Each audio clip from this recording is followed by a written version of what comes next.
Hi everyone, this is Mindy Eggen and welcome to my channel. Today I am participating in the Altenew May 2024 release video hop, so be sure to leave comments down below to be entered into a chance to win some amazing prizes. And I am going to have a link down below to the person before me and also the person after me in the video hop. So you are going to be getting tons of fabulous inspiration with this release. Now, something I want to mention when it comes to these releases is that Altenew sends out an email, and I love accepting invitations to be a part of the hops. And I am able to kind of pick and choose what I want to work with. So, right now, I want to show you some of the products that I had picked out. Unfortunately, I did not have time right now to get through everything, but I am going to have some more inspiration later in the month. I am just swamped with a trip coming up and also graduation stuff. So this is a look at the treasured memories, and I believe this is the Craft Your Life. I absolutely love the Craft Your Life kit, and I will be creating a card today using this. You get that beautiful bouquet. I am also really drawn to the sentiments that Altenew has on their stamp sets. Now, there's also a coordinating stencil, you have coordinating dies, and also an embossing folder. And I also really love that they have a coordinating die for, I think, practically every sentiment in this set. Now, this is the Textured Hexagons 3D embossing folder. I think that's going to be super fun to play with. This is the Deco cover plate die. So there's, what is there, three different frames in there, and I really love that deco look. There's also a small stamp set that goes with it. So there's some sentiments that kind of have that same style. I also picked out the Pixelgrid cover plate. Now, I'm not sure if I was drawn to the actual pixel grid or because it was done in rainbow colors, but absolutely going to be using this in the near future.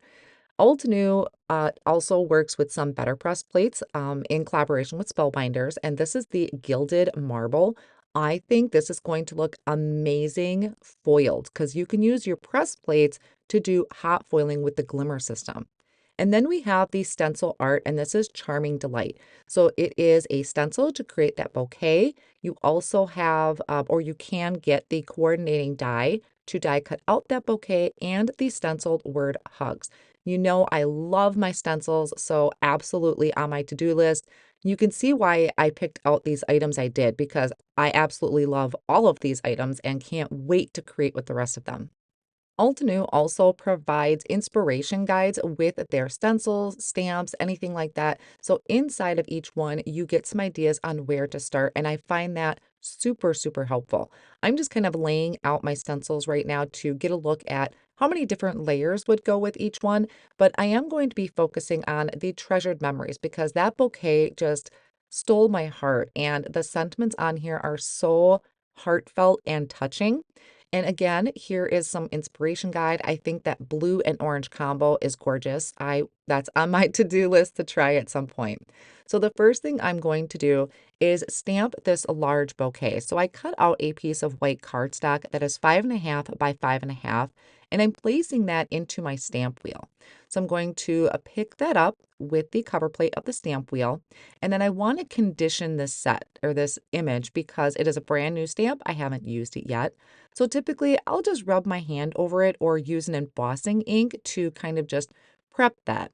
Then I'm going to ink it up in a light gray ink. This is my absolute go-to technique when I am doing stenciling, but there is a very important part if you are going to do this, is when you stamp it, you really should have your cardstock in the same place when you go to stamp it again later on. If you've seen this technique with me before, I stamp it in a light gray ink, I stencil over it, and then I bring it back to my stamp positioner and stamp it again in black ink. Unfortunately, I did not remember to figure out my exact placement, but I'm not going to waste it. So I will talk more about that a little later. Now to do the stenciling, I placed this cardstock onto this large sticky mat from Altenew, and it helps hold my stencils in place. I like it because it's not like overly sticky, I can still get my cardstock up over it.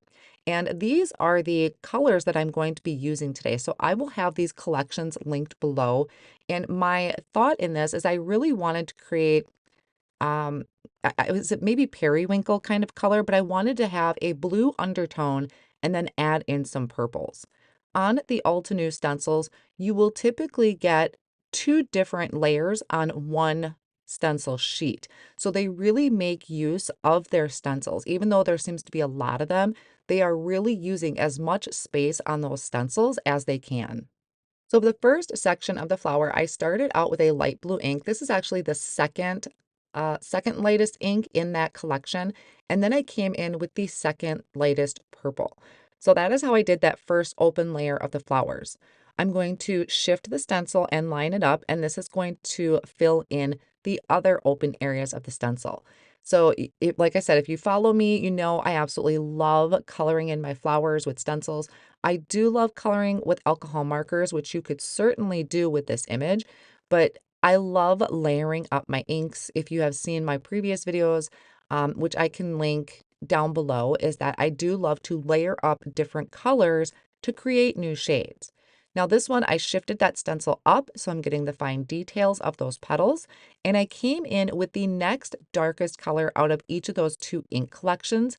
Check out that color. I loved it. It is exactly what I had hoped for. Something kind of unique with this particular bundle is there are etched letters and numbers on it. And if you notice on the stamp set, it has these kind of drawn up in quadrants. So quadrant A, B, C, and D. And that is on the stencil as well. So it's going to tell you what quadrant correlates to the stamp set. So it kind of helps you identify what area of the stencil that those are in. Now, this particular one is working on that big blossom right in the middle, using those same colors that I did in the beginning. So I did the second lightest color out of each one, and then added in that purple to give it that two-tone look. And then I'm going to shift it and add the details into those flowers. I'm also using these small blending brushes from Altenew, which I find super handy because they really get into kind of those smaller areas, but they also have really, really tiny, like mini detail brushes, which I do remember I have and I'll be using a little bit later on. It just helps having these smaller ones because then I don't have to worry about masking off any areas so much. There is also a stencil for the center of the flower, but I hadn't really decided yet what I was going to put in the center because my colors are so dark, I really can't put a yellow for a center in there. So I was still thinking about it, and I'm going to jump to the leaves. So I will line these up, and it may seem a little bright on screen. That's just because of my lighting, but I really can see those light gray lines nicely. Here I'm doing a light green, which I will have this ink collection linked down below in the video description. I started out with the light green and then I came in with just a shade darker into the areas that is closest to the flower. I'll do the same thing. I needed to shift my stencil up to the other section of leaves. Again, starting with that lightest green and then still leaving the stencil in place, adding a little bit shade darker to the area that is closest to the flower. Then I can pull up that first layer of the stencil and come in with the detail areas of the leaves. On the details, I used that same color that I had just added a little bit of shading with, and it looked fine at first, but after everything kind of dried back, it wasn't enough contrast for me. So later on, as I'm finishing up the floral kind of bouquet here, I do line it back up again and add the detail a little bit darker. I finally decided what I was going to do with my center, and that is using a dark gray. So I added that to the center point because unless I went super, super dark blue or dark purple, I really didn't have any other options just based off of the choices I made for the rest of the bouquet. Now, this stencil is going to fill in the rest of the foliage, and each one is kind of grouped together. So I did have to mask off some areas. This first layer is again using another kind of green combination where I started out with light for the open areas and then a really dark color for the details. Now, for some of those, I did bring in one of the mini detail blending brushes. It's very, very tiny, and it just fit nicely where I could get around the rest of the areas because I didn't want to transfer any of that color to the rest of the stencil. I really wanted to keep things focused. So at some point, I think I accidentally edited out of the video, but I did line the stencil back up over those larger leaves and added the detail to be just a little bit darker. Now I'm going to take this over to my stamp wheel, and I'm going to remember that I did not put my cardstock in the right position. I did it in the center, and I really should have done this in the corner so that I could always have everything in the same exact place. But I am not wasting all that work. I really did want that black detail because I think it would just make everything pop and stand out more. So I'm improvising. I place this down in the bottom corner of my stamp wheel, which is where I should have started to begin with. And then I'm going to try and line that stamp back up with my stencil area. Now I could test this on acetate to make sure it lined up, but I felt pretty confident on my lining up. So I'm just going to go ahead and stamp it down. But if you are unsure, I would definitely practice on maybe some acetate if you have some, and that would help show you if you have it lined up correctly. So I'm inking this up with a jet black ink, and I'm going to stamp that down.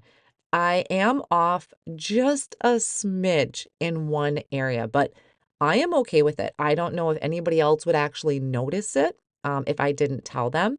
Here I'm just kind of holding my breath as I remove the top plate because I wasn't sure if it was going to work. It did. Like I said, I'm off just a smidge in a couple areas, but I'm going to roll with it. I think everything just turned out beautifully to have those bold black lines in there and make all the details stand out. Since I have my ink out and my stamp wheel, I am going to go ahead and stamp out some sentiments. I picked out some of my favorites off of this set, and I'm stamping 3 of them. I only use one, but I like to stamp multiples just in case maybe something didn't stamp well, or maybe I don't die cut it right and I'm off a little bit. So I like to have options versus having to get out all of my tools again. So this is just some white cardstock. Again, I had conditioned the stamp, kind of just rubbing my hand over it. It'll take the ink better when you can condition your stamps. And then I stamped that in the jet black ink, and they came out wonderful. And they are such, like I said, heartfelt sentiments. They are beautiful for your card projects. I almost went and did my go-to, which is just lightly ink blending a background, but I decided to bring in this Deco cover plate. I think it is beautiful, and it adds just a very elegant touch to the front of the card. So this is a die cut out of the brushed gold cardstock. If you've never tried that from Altenew, I highly, highly recommend it. I am taking a fine tip bottle that I have some liquid glue in, and I'm going to go around all of the edges and then place that down over the front of my panel. And you need to be a little careful because those lines are very delicate. So you could actually skew those a little and make them crooked if you're not careful. So just be careful when you're adding that to the front of your card. I had die cut out my bouquet and the sentiments. I'm going to add some foam tape behind my big bouquet, and that's going to help pop it up on the front of the card. I also added a little bit of foam tape to one side of my sentiment because it's going to overlap the bouquet a little bit. And then I'll flip it over and I will trim off any of the excess. And then that's going to finish off my card project. I will be adding it to an A2 size top folding card base.